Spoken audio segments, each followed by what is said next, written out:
It's showtime, folks. Enjoy the show. All right, good morning. Happy Saturday morning, everyone. They know it's not Saturday morning, but they're listening to it on Saturday morning. That's where we are. Ocean, Tommy, great to see you guys. Ocean, I haven't seen you in a while. Tommy, always great to see you. So thrilled that we get the chance to get together and chat about whatever we want to chat about, what you've been watching, movie news, any of that stuff, anything that's just burning on, you're just like, I got to get this off my chest. I saw this. I loved it. I saw this. I hated this. I read this article. Can you believe this? Anything? Good morning, gentlemen. It's good morning. It's wonderful to see you again. Oh, what a beautiful Saturday. Exactly. I'm trying to put the artifice back together. Well, yeah. I just got done eating some pancakes, French toast, bacon, eggs, and a side of hash browns. So I'm going to be in a food coma in a minute. I made a bowl of Saturday. My big Saturday morning breakfast.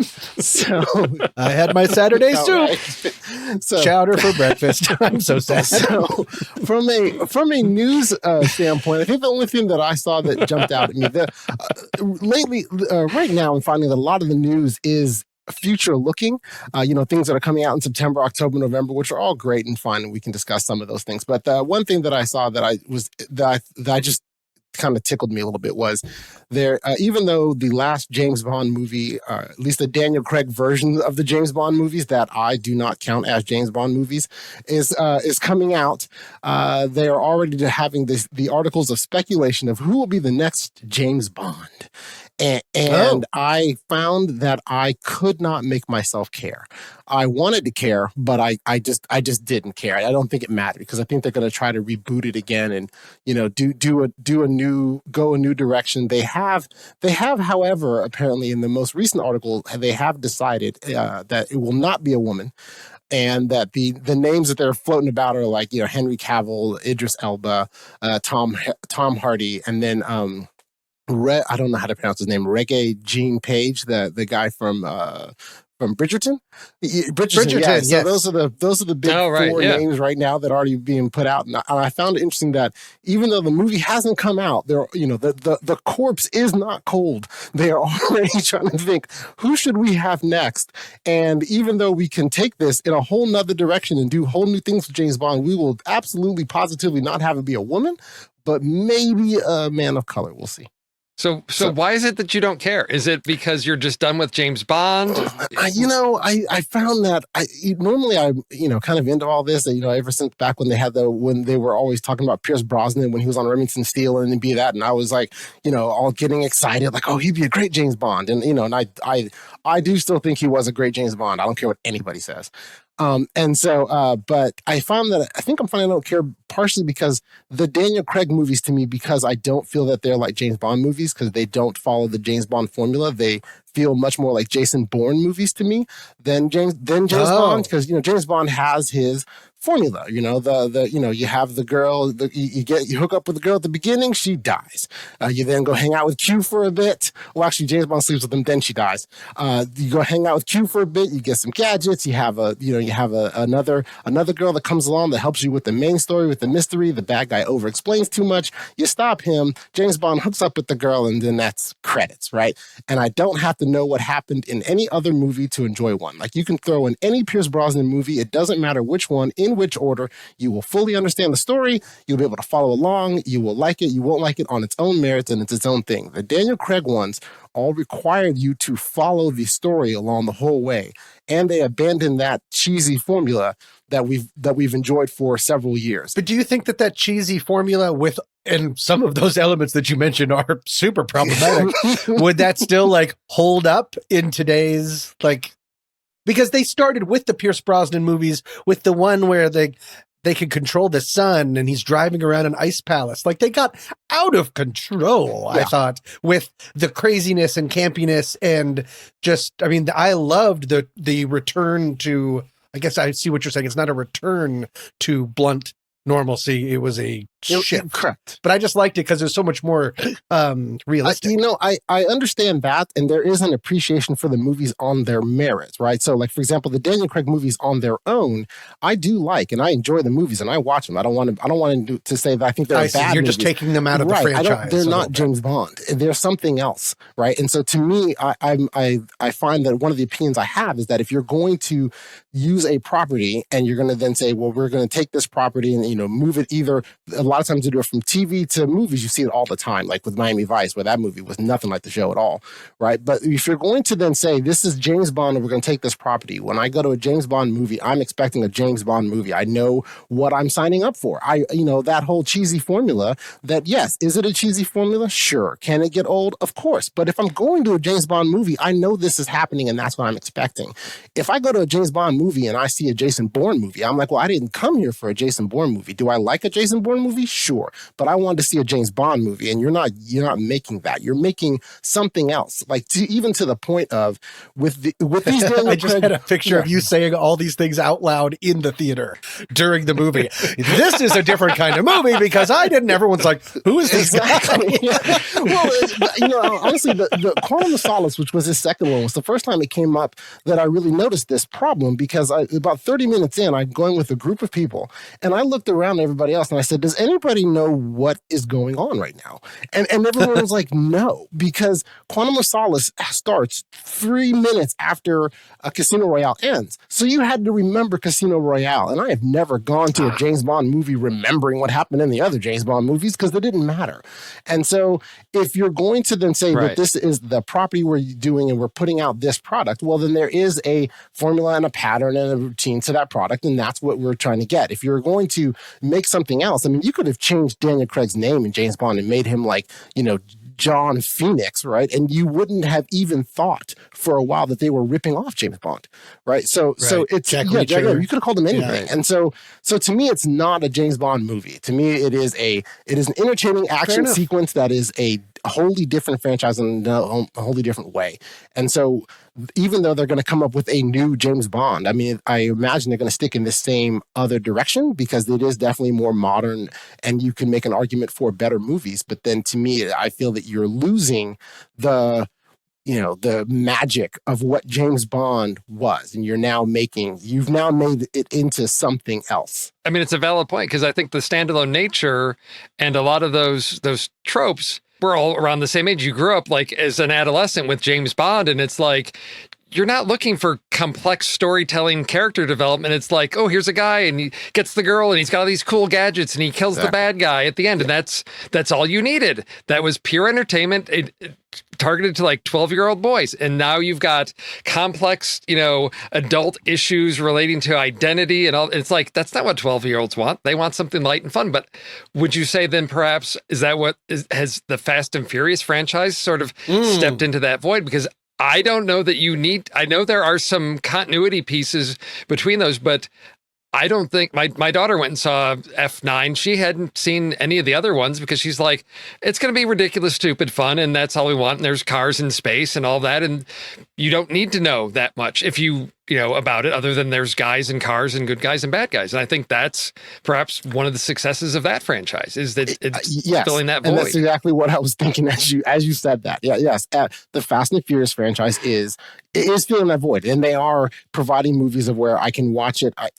There are times that I would like to go to the movies and be like, you know what? I don't need to think about the geopolitical issues of France in the 1800s to enjoy this. I want to be able to just say, look, this is visually fun to watch. It's a little bit humorous. It's exciting. There's a story. There's a conclusion. The end. I can walk out. That is entertaining as well. Yeah. Everything doesn't have to be like with Spectre, where it was like you're going to try to build on the bad guys from 4 other movies. And I'm like, I don't even remember the guy from 2 movies back. Like, why do I care about all this? Right. So that's not what I'm looking for out of James Bond. There we go. So that's why. So you Exactly. don't care about who they cast because you feel if there was a return to standalone, then you might be more invested. But I don't see them going back. Recognize that I'm sounding a little bit like old man. Hey, get off my lawn, you crazy kids!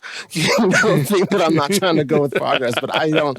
In this instance, I'm like, no, I don't want progress. Normally I want progress, but here I want it to stay the way it was. Okay. They put Exactly. Jason Bourne in your James Bond, and you Exactly. don't want to Yeah. mix your JBs. I got Right. it. Okay. All right. Anything you guys have been watching on TV or movies that, interested in sharing, something that's surprised you? I don't know. I'm looking at Ocean and he's like, I have not had time to watch anything or nothing's been thrilling me. Yeah. Yeah. There really hasn't been too much. I'm saving Ted Lasso. Oh, and so okay. because Okay. what I did was, so my wife and I sat down, we watched the first episode of Ted Lasso, loved it. It was great. We could not wait for the next episode. And then we realized, we have to wait a week. And that really kind of just pissed me off. And so I said, so then we kind of just agreed that we're pretty much waiting till the end of the season so we can binge it.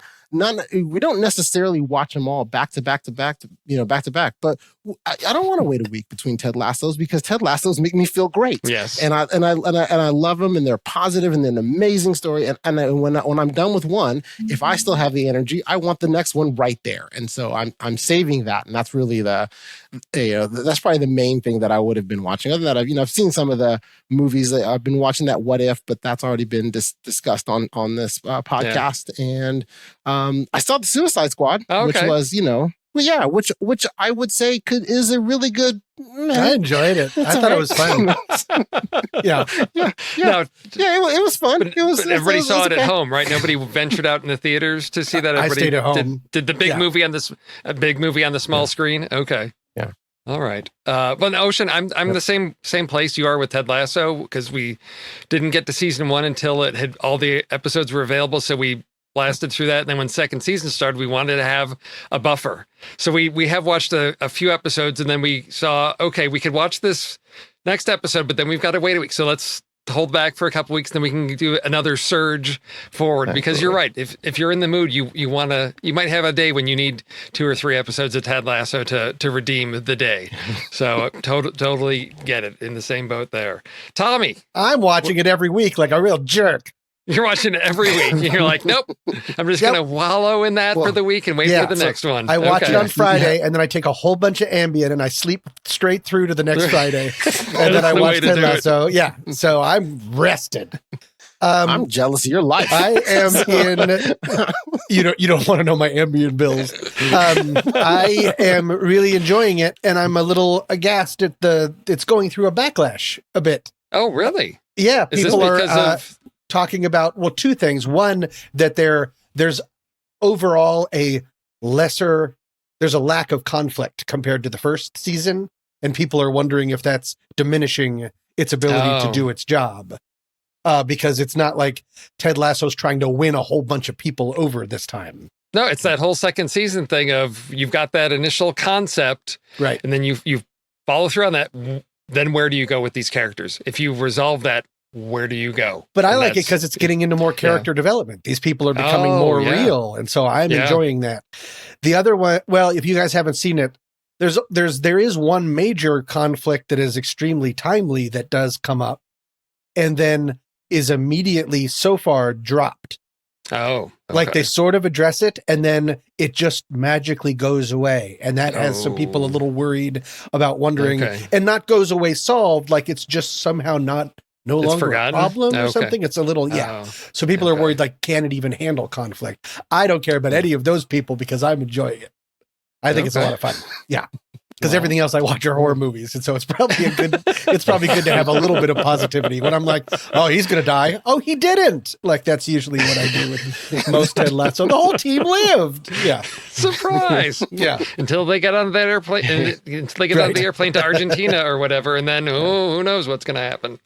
I think everybody's sort of chilling out, staying away from theaters, waiting to see where things go. But we're continuing to see lots of content that my wife looked at me and said, okay, we can't possibly be watching everything on all the services. Which one do we put on pause? Which one have we not been watching? But I'm like, there's so much good stuff everywhere. There's a whole bunch of I can't remember, the Nicole Kidman series on Hulu, the one where she stayed in character for like 5 months or something, apparently. 9 Perfect Strangers? 9 Perfect Strangers, yes. Exactly. I'm a little nervous about watching that because I loved White Lotus so much. And that's one I haven't gotten to that one either. So it's the wealthy white people on vacation, series, right? The reviews for 9 Perfect Strangers are like, oh, this would have been great if we didn't just have a superior, let's all go to a resort. Okay. Because there was like a real mystery and stuff for the White Lotus. And this is just sort of an extremely well cast sort of snooze a little bit is what I've heard. Okay. Yeah. Got it. Yeah. So Steve, you and I are the last two people on Earth that have not watched White Lotus. Yeah, I think so. We need to get on. I know. There's that. And then what was the one that was just before that with, what's her name? That British actress, but she's playing the detective in Pennsylvania or whatever. Was that Mayor of Easttown? Of Easttown. That's another one that so everybody. Good. I know. I got to get around to it sometime, someday, somewhere. Yeah, I know. Too much good TV. Yeah, but I am planning to go.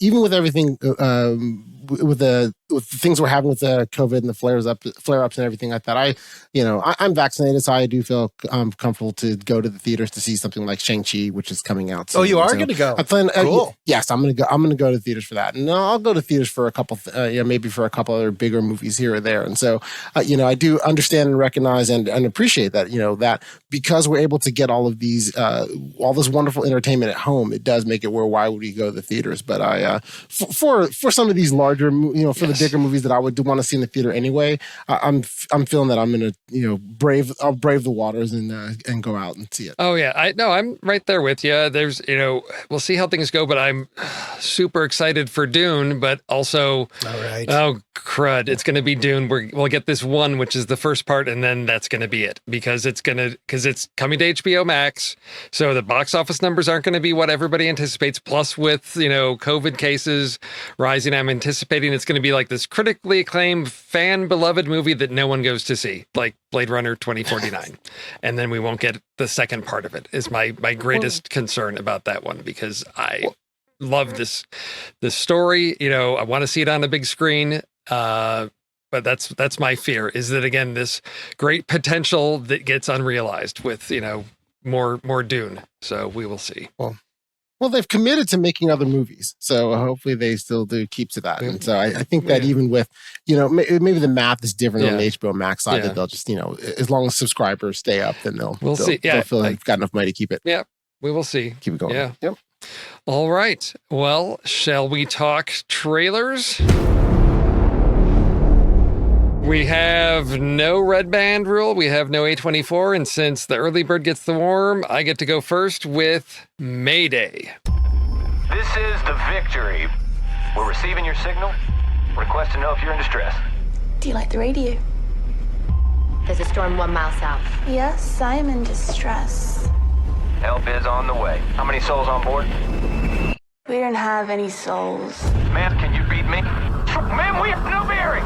We are taking on water. We can't. Man overboard. Mayday. Nasty creatures. You must be the new girl. What is this? Where are we? Where we belong? Mayday is the story of, a bunch of crazy ladies on an island with guns, on a vendetta against men. I had not heard of this. This is from first-time feature film writer-director Karen Kinore. I don't know how to pronounce it.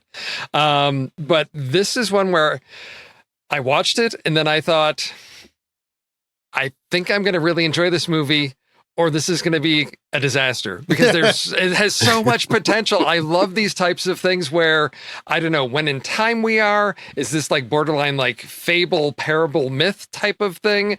It's got a lot of big ideas. There may be a little bit of cheesiness that could emerge from this. I don't know, but I think, I'm excited to see Mia Goth in this, what she does with this character, find out more about this world and what's going on. But I fear with a great concept like this, is there a way to really have a satisfying ending to it? Because that's my fear with oh my gosh, is our main character, is she going to win out? What's going to happen? And then how is that a fulfilling ending? But I don't care. I'm going to go along for the thrill ride when this comes out and, see where this one goes. What you guys think of this? Well, when I saw the trailer, I thought a few things. One, I do like how it is an original story, because it looks very original to me with that. I like also how the trailer wants me to think that it's set in the 1920s, although I don't think it is. And I like how when I'm watching the trailer, while I wasn't putting the analysis that you were in terms of do I think the ending will be good, I was thinking maybe they're secretly mermaids. And that's what it is. Yeah, but that's your guess for everything. Yes. Yeah. True. But I was like, because I saw the shipwreck, and I go, maybe they shipwreck people. That man, bring them to their island and then slay them. Yeah, exactly. And then I think it looks really interesting, and I do look forward to watching it. I expect that I will be spending some evening at home enjoying this on HBO Max. Wait, do mermaids lure men and kill them? Is that a mermaid thing? Not in the Disney mythology, Not no. in the Disney mythology, no. But there are versions of mermaids that really? They lure from ships. Oh, are mermaids the same thing as sirens? Because I know sirens do that. Sirens sing to you, and then you sail your boat into a rock, and so that's the same thing as mermaids. I think it might be different geography, whereas the sirens, whatever, that's Greek mythology. Mermaids may be more Northern European type of mythos there. Yep. Yeah. But then they bring you down to the deep and kill you. And so it's great. That would have made Splash more interesting. I think this looks outstanding. I'm so excited that whoever made the trailer clearly believes in the movie. Yes. And believes that it's something special because it's really beautifully edited together. And then at one point, I think I screamed, synchronized swimming at the very end, because it seems like it might be every movie, and it really seems to be. So this was not on my radar at all. I love the cast. I'm really excited to see this. So I'm really glad that you picked this trailer. This looks great. Will we say the same thing about Tommy's trailer? What kind of nonsense did you bring, mister? What have you got? I brought the big scary S word, which I originally read as the big scary sword because I'm adorable and apparently slightly illiterate, but that's cool. We began with the Pledge of Allegiance to the flag, written by a democratic socialist. Walt Whitman, Martin Luther King Jr., Albert Einstein, socialist to the core. Socialism is as American as apple pie. Most socialists begin with a critique of inequality. Basic human rights need to be provided for. Teachers are buying supplies out of our own pockets. I decided to run for office. I saw what can happen when the systems that are designed to protect working people fail us. Society changes when people who otherwise don't have power stand up. I'm interested I haven't seen a documentary in a while, and I'm glad that there is room for a documentary like this as we continue to see that potentially unfettered democracy isn't working, isn't the greatest idea for a country that's going through an experiment. I'm interested to see what they do with this. And it's not going to change people's minds. The only people that will go to this, I think, are people that have democratic socialism as a potential in their heart. But I'm interested to see it. And I like the talking heads, and even in the trailer, they say some pretty interesting things. So would you guys ever have any interest in this, or does this just make me a communist? Well, it's two different mutually exclusive things there. Yes, they are. Yeah. I think that unfortunately, you're probably right. This is a film that it's going to be an echo chamber of people are going to go see this that are like, yep, already totally agree with 100% of this, which is unfortunate because I think people need to expose themselves to other ideas, and you may not agree with it, but at least, listen to the argument on that, and then ask yourself, is this a logical argument? Is it grounded in facts and reason, and can you logically draw these conclusions, or is it just a whole, smoke show of fabricated information and logical fallacies? So I love documentaries like this because it gives me something to think about. Whether I'm going to agree with all of it, part of it, or none of it, it's something where I'm like, I want to hear the argument and let me see the facts, and then tease out like, yep, I'm going to do my research. Nope, that's not true. Or yes, I'm really surprised. I did not know that. I'm always up for a learning opportunity. So this is one that I'm not going to go out to theaters to see. I'll wait for it on streaming. But I always, once or twice a week, I look through like on Canopy or wherever in the documentaries, is there something like this that's on a topic that I'm not familiar with that I can learn a little something about it? It was straight up missing synchronized swimming. Yes, true. Yes, for me, the first 10 seconds of the trailer, I spent looking at it going, well, this is not the S word I thought we were talking about. And so once I got past that, I love the topic. I've had conversations about these things with the various people. And so I find that I enjoy these documentaries to help either bolster or shoot down any arguments that I have about this topic, or really, about this topic. And so I think that I do, though, I think I slightly disagree with you guys that I think people that disagree with this will potentially, some people will still watch the movie.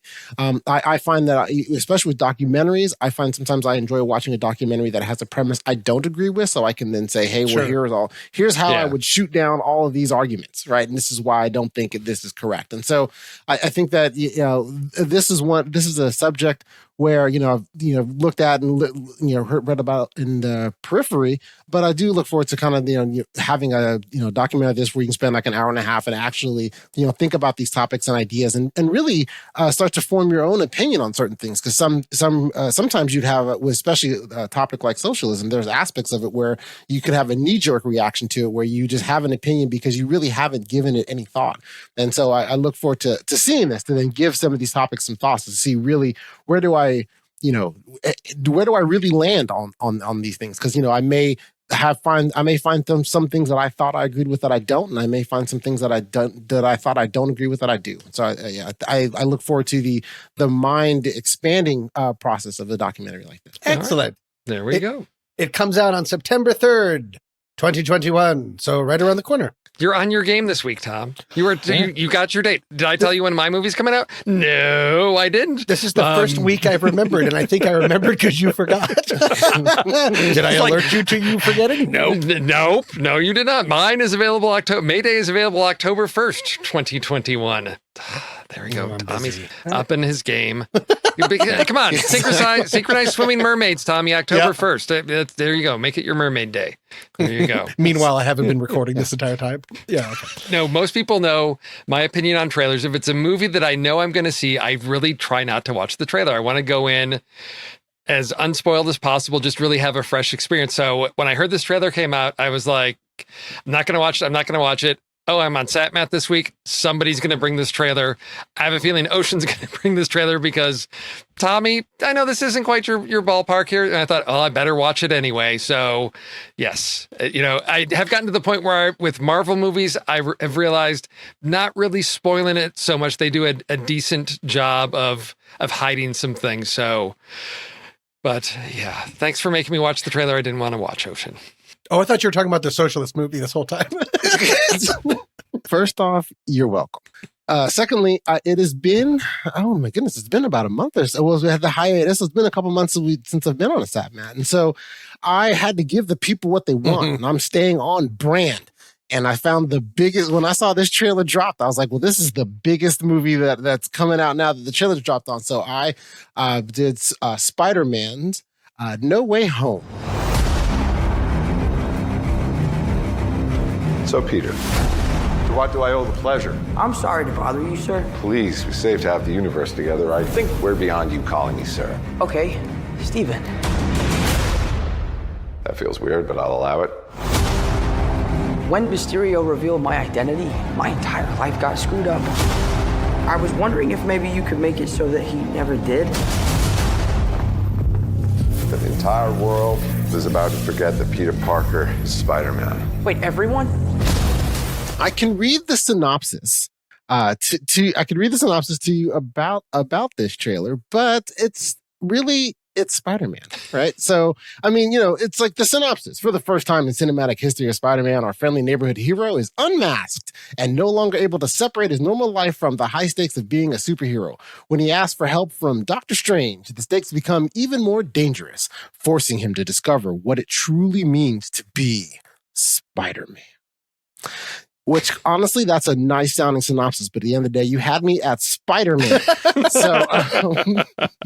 So it's the trailer looks great. It looks like they're really, Marvel really, even Marvel's bad movies are still enjoyable, right? And so the MCU, they're really, just each time they seem to be up in their game of what they're doing. This trailer looks great and amazing. They have really truly built a cinematic universe where characters from disparate movies are interacting where it would make sense, and just kind of and this looks like it's really just continuing on with that saga. Also, I think it is the first larger movie that is going to start mixing in the split timelines that they kicked off in Loki, and that they're going to then start setting everything up for the Phase 4 or the Phase 4, 5, because Phase 4 is going on, and so they're starting up to set up the same for the Phase 4, 5, and 6, or however long Kang the Conqueror is the big bad, right? However long, I don't know how many phases they'll draw that out, but this is where they're starting to kind of build the founding blocks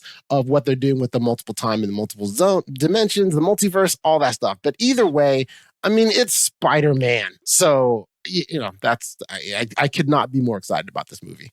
So we're here with Steve. What do you think, Tommy? Did you say? What did you say?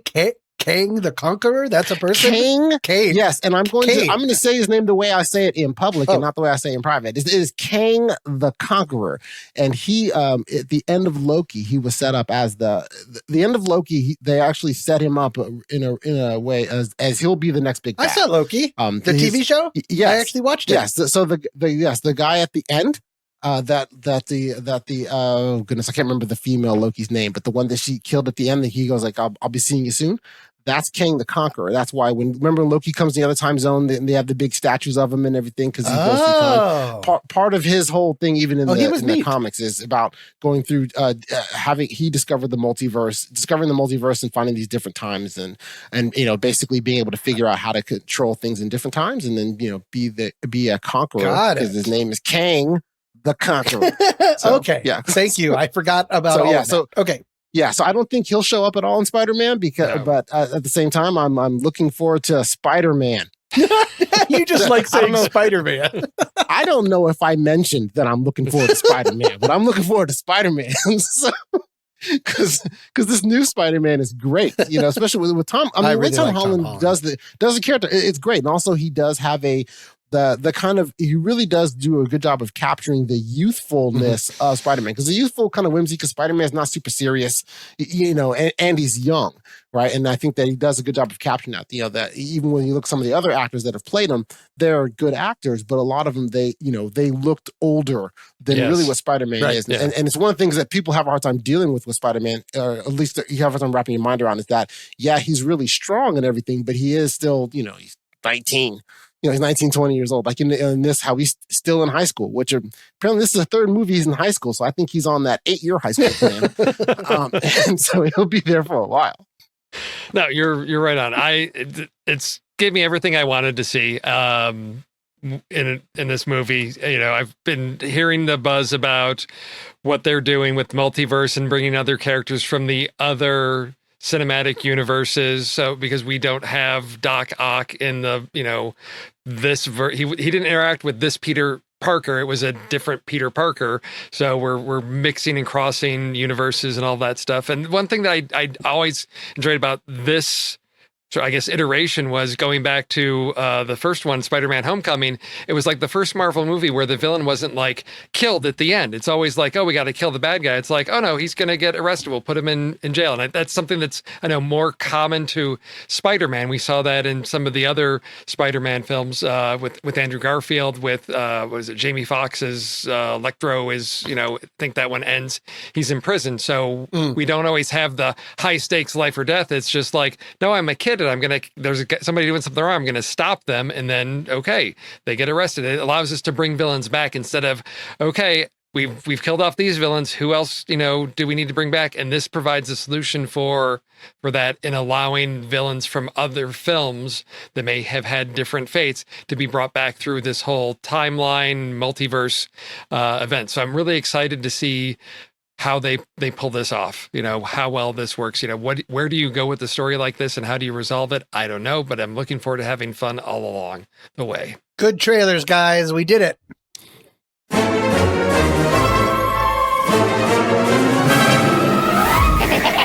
We're going to do something new. We're going to do something different. What? We've got a game. Oh! But I didn't have anything to do with this game. Well, I had a little bit to do with this game. We've been getting... Are we playing Parcheesi? No.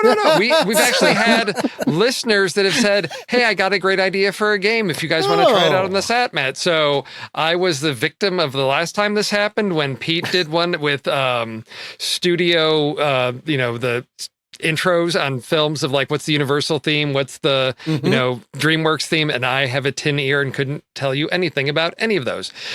So I'm going with something a little bit more traditional, conventional. This is a game called Spit It Out that was conceived by Ben Lott. So Ben, thank you for this concept. Thank you, Mr. Lott. This is a speed round trivia game, and you will have, each of you will individually have a short time to answer 6 easy trivia questions. So, real simple questions. It's sort of like, was it Family Feud, that last part where it's like question, real quick answer. So we're going to do 5 of those questions, just real quick lightning round type things. But for the second round, this is where Ben puts a twist on it. For the second round, I'm going to roll 2 dice, and the numbers that come up on each die represent one of the 6 questions in your list. So, for example, if I roll a 2 and a 6, then question number 2 and question number 6, you must answer incorrectly. But your incorrect answer must be relevant. So the whole idea is your brain's thinking really fast. I say this question, you're going to answer that. You say, no, I got to stop myself. I got to think for a second and give something incorrect. So, for example, if the question was, what actor played the role of John McClane in Die Hard? You're going to say Bruce Willis, right? But if you have to answer it incorrectly, you have to say something wrong that's relevant. So you can't say like turkey sandwich. You could say Alan Rickman. I will use my judgment if it's an acceptable wrong answer. Because could I have said Bruce Banner because they both have the word Bruce, or that's too off the No, that's fine. That is totally fine. All right, there's got to be there's got to be a logical connection to like, yes, it's a Bruce. Boom. There you go. Turkey sandwich has nothing to do with Bruce Willis. You're fine. You're going to get a point for each correct answer and a negative point. I'll take a point away if you answer correctly when you're supposed to answer incorrectly. Well, oof. Okay. Got it. Okay. So we're gonna do a quick round here of just short ones just to get you in the flow before I start throwing in the complicated of having to put in a wrong answer. So we're gonna start off. I'm gonna get my timer. And are these digital dice? Well, yeah. You don't need to see them. You're all set, right? Okay. Exactly. We'll just take his word for it. Take my word for it. It's just random numbers. Yeah, exactly. And so I tried to key these questions into things that I'm fairly confident are things you're going to know pretty quickly that are in your wheelhouse and the types of films you like and have seen. So, lots of Ingmar Bergman and Andrei Tarkovsky, all of that stuff. The Odessa step sequence. Yes, exactly. Yes. Okay, good. Okay. I'm a big Citizen Kane guy myself. So if we can get some Orson Welles in there, that'd be great. Thanks. Okay. Citizen Kane the Conqueror. All right, go ahead. Now that's a movie I want to see. That is a movie I want to see. Exactly. Yeah. All right. Well, I'm going to say I'm thinking of a number between 1 and 10. Tommy? 8. Nailed it. 2. Tommy's right. It's 8. What? Right. Yes. He's in my head. He's in my head. That's going to be the last thing that I get correct. Okay. Are you ready? I've got 45 seconds on the clock here. I'm completely locked up. Okay, go. You ready? All right. And what species of dinosaur does Dr. Grant first see on Isla Nublar in Jurassic Park? Brontosaurus. Okay. What actor plays himself in Zombieland? What? Bill Murray. Who originated the phrase fake things fighting fake things? Me. How many people does Jason kill in the first Friday the 13th? 6. No, it was his mother. It's the killer. Clever. According to the film Child 44, what vehicle is incapable of undressing a child? A train. There you go. All right, Tommy, you got 4 points. Wow. Oh, I'm so embarrassed about that Jason question. Classic scream blunder. I thought you would. You're the horror man. I thought you would have known that. It's the time element. I'm not good with countdowns. Okay. All right, Ocean, are you ready? I don't. Yeah, let's find out. Let's see. Yes, let's go. Okay. Well, hey, Tommy's got 4 points. You just have. There's 5 questions here. You just get them all right, and you're ahead after round 1. Easy peasy. All right. In the James Bond franchise, the designation of Q is given to what position? Quartermaster. What franchise is known for the phrase, "What I do have are a very particular set of skills"? Taken. Yes. Which Indiana Jones film sparked the controversy that led to the creation of the PG-13 rating? Oh, that was the second one. Indiana Jones and the Temple of Doom. All right. In what David Cronenberg film does Gina Davis say the famous line, "Be afraid, be very afraid"? Long Kiss Goodnight. No, it's The Fly. And what John Carpenter film did you and Ray discuss on Silver Linings podcast? Escape from LA. There you go. All right, you guys are tied 4 up and at 4 4. points. 4 points Good apiece. work, Ocean. All right, now it gets messy. Now it gets complicated. So, Tommy, you've got 6 questions. Questions 2 and 4, you have to give the incorrect. I have to write this down. 2 and 4. Got it. 2 And and 4 and out of 6. Got it. Yes. I'm going to put that And right I'm up adding there. more time. I'm adding more time to the clock. I'm going to make it a full minute because I know there's going to be that pause. And I don't, and we've got 6 questions, and some of these are really long questions. I tried to time them, but here we go. Are you ready, Tommy? Never been readier. Do you need a visual prompt or something to tell you that, for 2 and 4, you need to give the wrong answer? Or have you got it written down there? I wrote it down. Okay. Unfortunately, it looks like 24. Okay. What candy did Elliot use to lure E.T. to his house? Reese's Pieces. Yes. Freddy Krueger is famous for his sweater and claw hand. What colors are his sweater? Red and green, like Christmas. He loves Christmas. Okay. Wrong. You're supposed to give me the wrong answer, Tommy. All right. Wait, it is red and green? Yes. Oh, I thought it was orange. Go ahead. Ridley Scott's film Alien is best known for this iconic scene. The chest bursting scene. Yes. In 2016, this line of 80-yard dialogue from The Finest Hours became a catchphrase on the film board. Hey, everyone turn off your lights like she did. All right. What Tim Burton character can be summoned by saying his name 3 times? Beetlejuice. In Jurassic Park, what actor says, "Hold on to your butts," as he shuts down the power grid? Samuel L. Jackson. That is correct. Way to go, Tommy. So it is red and green? It is I red thought and I was green. giving you the wrong answer. You were supposed to be, and you gave me the right answer. Adorable. All right. So I got 5, right?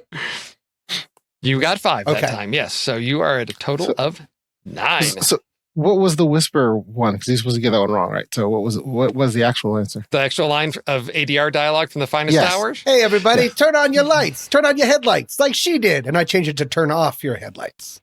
There you go. Oh, okay. That's Got good enough. Just like she did. Just like she did. All right.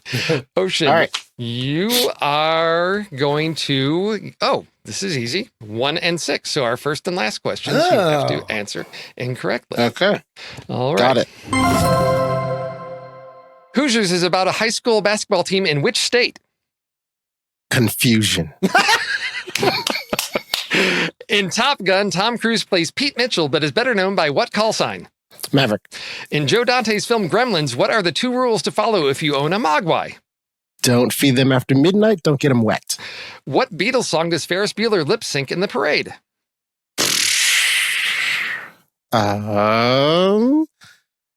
Help. Although the phrase "eat my shorts" is most commonly associated with Bart Simpson, most Gen Xers first heard it from John Bender in what John Hughes film? The Breakfast Club. All right. And your final question. What gymnastics position came to be Jean-Claude Van Damme's trademark in the 90s? Handstand. All right. I had to think of a different gymnastics position. Yes, you did. So, Of course. Okay, so the correct answers were Hoosiers is set in Indiana, and Jean-Claude's trademark move is the splits. But you don't know your Beatles songs and Ferris Bueller, so you guys are tied at 9. This is and I have no tiebreaker. Yeah, I don't know what the song was. Twist and Shout. Twist and Shout. That's not the Beatles. It's the Beatles version of it. The Beatles. Okay. There we go. All right. Yeah. All right. So, okay. Yeah. All right. And that is Spit It Out, our fast-paced trivia game. That was a wonderful game. Right. So wait, we end with a tie? We end with a tie, just like, Exactly. Ted Lasso. I There we love go. it. We're going to end in a Exactly. tie. We end with a tie. That's I right. love It's it. like, Ocean, it was a pleasure. Well, I would like to say the same, but ties are like kissing your sister. So I don't know how I feel about this right now. So I'm a little confused. We could do a toin call. A toin call. Let's do that. Let's do that. Okay. Or I can just say, you're both winners. It is fine. Yes. Yes. We'll share the gold. There you go. All right. We can kiss each Thank other's you. sisters. There we go. And thank you, Ben, for giving us the concept of Spit It Out. That was great. Very Thank you, Mr. enjoyable. Locke. Thank you, Steve. That was a lot of fun. A lot of fun pulling some questions together for you guys. Hopefully I hit your sweet spots on your film trivia there.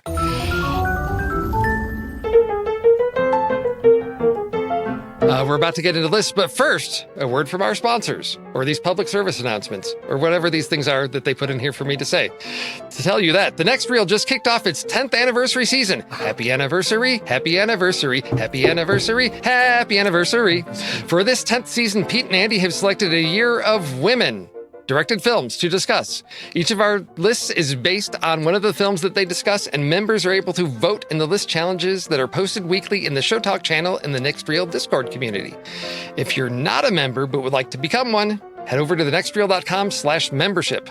For $5 a month, you get access to live streams as we record. So right now, you could be watching this live to see all the fun that we're having here as we record SatMat.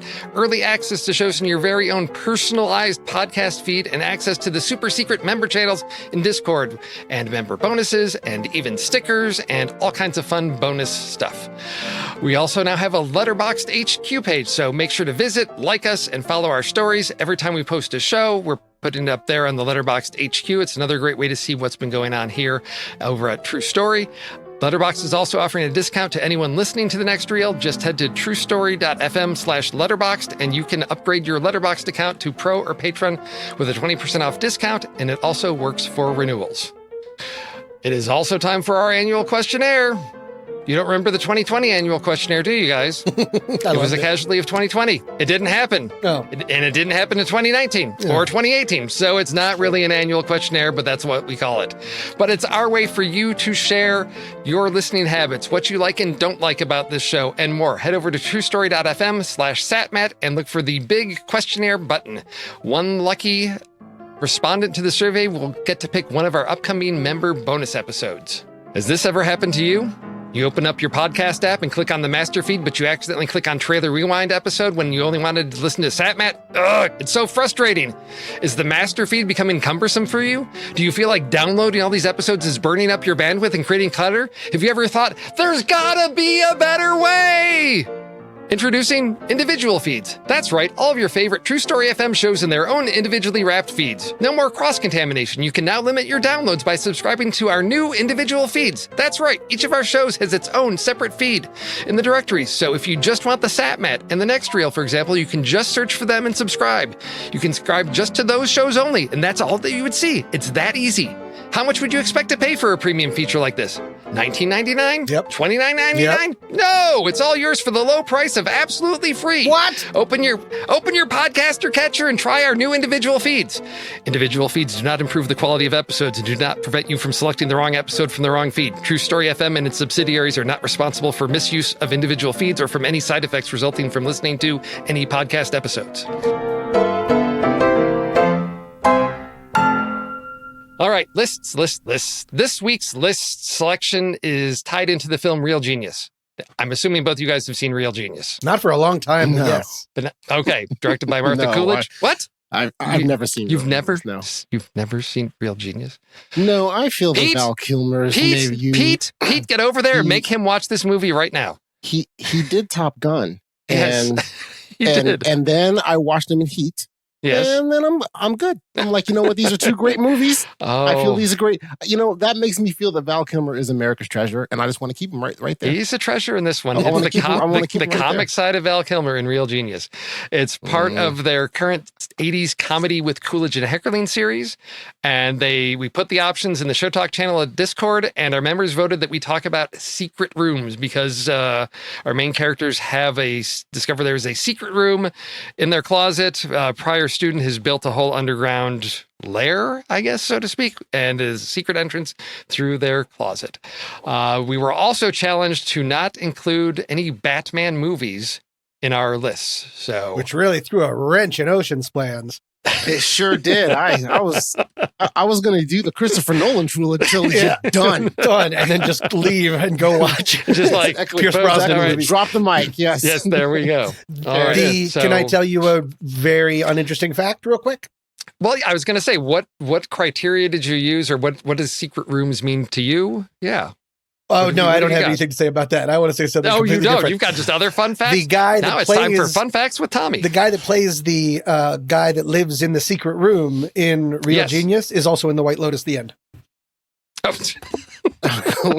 And what is that actor's name? He plays Jennifer Coolidge's lover. Jennifer Coolidge, is that an actress? Yes, that is. Yes. If he plays her lover in The White Lotus. Oh, okay. This whole podcast is about The White Lotus, right? This is for those of you listening to the White Lotus podcast, welcome to SatMat. Okay. So, did you have any special criteria that you used, or how did you determine secret rooms? Is it just a hidden room? Was there any trouble making your list? Any challenges that you guys encountered? I found the list to be very challenging. I had several ideas of what I thought would be secret rooms in movies in my head. And then as I started thinking through movies I've seen and researching other movies, I realized that the type of secret rooms that were in my head aren't really in movies. And so that made my list challenging. Okay. All right. And so, and immediately my first thing I thought of was like, well, you mean like the Batcave? Because I was, yeah. And so, so there was part of me where I was like, hey, what would be really kind of, cheap and cheesy would be if I just did old Batman movies. But then I learned shortly before recording that we can't use the Batman movies. So I do have other movies that I'm planning to use and can discuss and everything. In which case, then I just went with more of a room that is not known by everyone, or just something like that. That sounds like a secret room to me. Sounds like it to me. Yeah. I'm good. Yes, that's good. Yep. All right. Well, I will start us off with one of the first ones that came to mind, just because it's not so much that the secret room is important to the movie. It's just, for me, a great comedy sequence in Mel Brooks's Young Frankenstein, when we've got the scene with the torches, and when you pull out the torch or the book or whatever, and the fireplace starts to spin around to reveal the secret pathway behind it, and we've got all kinds of comic hijinks that ensue. So that is my first pick, Young Frankenstein. That's the one where he finds the works of his father, right? That is correct. That is correct. Yeah. That was I recently saw Young Frankenstein and actually enjoyed it. But you hadn't seen this as like a young adolescent Ocean just looking for comedy? No, I've seen it. Interestingly enough, since we're down this rabbit hole, this is how I started watching. This is why I watched Young Frankenstein. I had not seen it until probably about 3 or 4 months ago. Oh my gosh! And part of the reason I saw it is that when I'm working, I listen to various music podcasts, and so one of the music podcasts I listen to, they're electronic. It's their electronic drum and bass podcast, right? And so it's DJ B12, and it's a drum bass podcast, and he mixes in different things with a different set. It allows me to have a nice long 2-hour thing where I'm working. And in one of it, he mixed in all these different drops from that movie. And after hearing that podcast, that set a bunch of times, I started thinking, hey, this would be interesting to actually watch this movie. And so I think about 6 months ago was the first time I had watched Young Frankenstein. And I watched it because I was like, yeah, I know these lines now from this drum and bass podcast that I listened to. That is the most weird roundabout way to discover that movie, but I love it. Yeah, I love that. I found it very enjoyable. That's how I found Blazing Saddles. All the little gags. Yeah. So there are the lesson here, boys and girls, is there are multiple ways to find yourself to enjoy a classic movie. That is true. All right. Yeah. Tommy. Mine is a secret room, much like yours, Steve, where it's filled with comic hijinks and there's a whole bunch of laughs. Just kidding. It's for kidnapping. I picked the movie Room. Oh, straight down the barrel, just Room. And it is not a funny room at all. It is not a funny room at all. It's a very secret room. It's a nasty room. Yes. Jacob Tremblay, Alison Brie. Yeah. I love that movie. I love the book even more. I'm picking Room, the end. All right. Okay, I will start with the one movie that I picked that I was confident that no one else would steal. And so in this movie, this room has to gain access to this secret room, there are 2 levers that are 3 feet apart at the door. And if you pull one lever, the one on the left, it'll drop you into an alligator-infested waters. And if you pull the other level, the one on the right, it will grab you and flip you over into a roller coaster that will take you down the spiraling roller coaster ride. And at the end of the roller coaster ride, it pops you out and you and your partner, whoever you have with you, and drops you into some nice lab coats. What room is this, you may ask? Well, it is Yzma's secret lab. And it is the lab where Yzma creates her secret potions where she can manifest her plans to take over the Inca Empire in the Emperor's New Groove. Wow. I have not seen that movie in forever. Oh my gosh. That is it came awesome. out in 2000. I think when I saw it, it was pretty new when I saw it. Oh yeah, that's one of the really unique Disney films. I know it's got a really convoluted history and everything, but it is such a unique Disney movie. Yes. Oh my gosh, I love that one. Excellent pick. All right. Well, when it comes to secret rooms, I guess sometimes it's, about the way you find it. Sometimes it's what's in the room. I guess sometimes it's about finding a small hidden door that you crawl through it into a tunnel, and then you eventually find yourself somewhere that you would never expect yourself to be. Because there's not normally a way to get there, because that might be the mind of John Malkovich in Being John Malkovich. I have to What's see behind that this movie door? again. Yes, and then it spits you out somewhere along the New Jersey Turnpike after a few hours. So that is my second secret place, secret room, in the little door that takes you to the mind of John Malkovich. Yeah. That was such a good movie. I have to watch that. I really did enjoy that movie. It's really quirky and hard to describe to anyone without spoiling it, but it was such a fun movie to watch. Good pick. So it's my turn, and it's your shush, turn. My dog. I don't like any of the rest of my choices. I'm going to put them up here and decide on one real quick. Okay, here's another fun room that's made for murder. We learned about this room at the very end of the movie, but we learned that actually the hero was there when the room was being used for murder earlier on. Can everyone hear my dog drinking? Is that going to be a problem? No, we're all good. What's he having? Sprite remix. That's why he's always so tired. He is not well. He's not living well. What else can I say about this? Oh, it is also in comparison or in contrast to all the horrible things that go on in this room. It's delightfully soundtracked by Enya. Does anyone have a guess? Sound familiar at all? Girl with the Dragon Tattoo, the remake from David Fincher when he's all tied up and what's his name is like, we're going to need a lot of towels. And I'm like, gross. Anyways, that's a secret room that is like blocked off and has codes and stuff to get into it. That seems pretty secret. Yes, that does. Yeah. Yes. Right. The end. Okay, so I guess I am up. So this movie, it basically asks a regular relationship question, which is, don't all relationships start out in bliss and migrate to you actually wanting to kill each other? Oh. Well, this movie shows one of the best versions of that story, and to boot, gives you the rom-com happy ending where the couple uses therapy to mend their fences and get back together. And I am, of course, talking about Mr. and Mrs. Smith. Yeah, good one. Yeah. So if you are wondering, well, what's the secret room in this romantic comedy? Well, John Smith, played by Brad Pitt, has a secret room in the bottom of his garage where he hides his guns from his unsuspecting wife, Jane. Good pick. There we go. I have not seen that one in a long time. Didn't remember the secret room, but I figured... When they're hiding so many things from each other, right? Because when it starts out, they don't know that they're both contract killers. Right. It's a really fun movie. So it's just a fun, enjoyable movie. But it is also like, it's not. I think it's a fun, good movie. And I've probably seen it maybe a couple times, and that's probably enough. It's not like something you watch over and over again. No.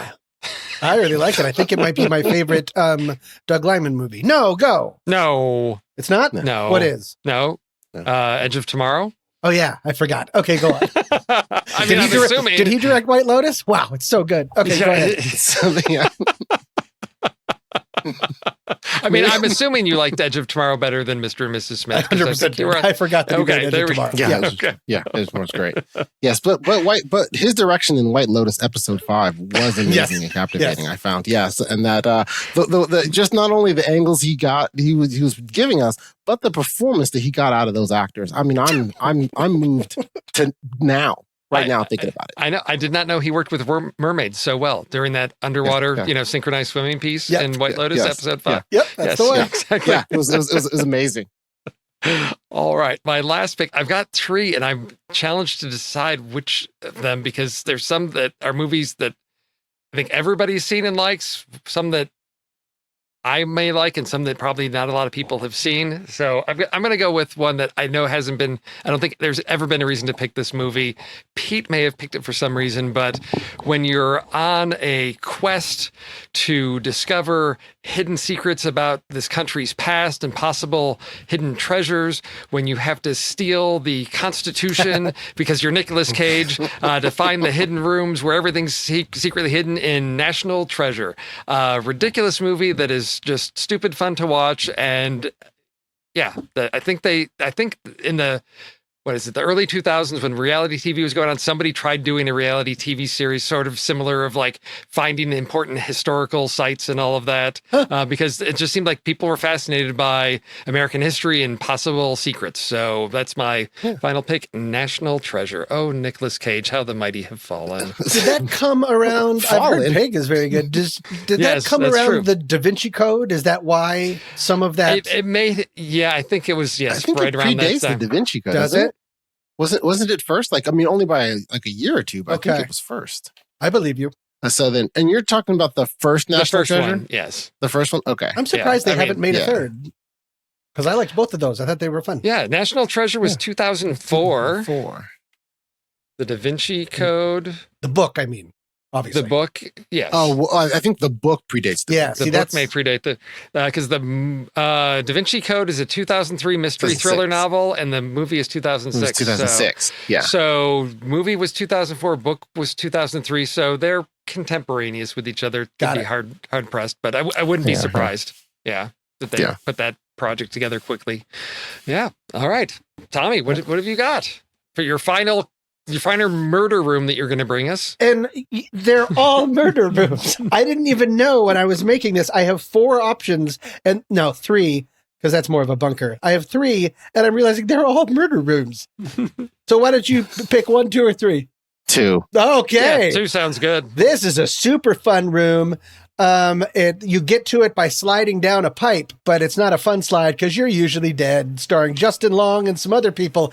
Jeepers Creepers. Did anyone ever see Jeepers Creepers? It was Jeepy Creepy. It's a good horror movie directed by, a creep, but it launched a franchise. There were 3 of them all in. Don't look up the director. He's a criminal. But the first one, Jeepers Creepers, was a legit, I thought it was really pretty effective. It's neat. It starts of like a road trip being chased by a guy in a big truck, duel-ish kind of thing. And then Justin Long slides down the pipe and it's pretty gross down there. The end. Jeepers Creepers. That is an answer that is going to satisfy no one.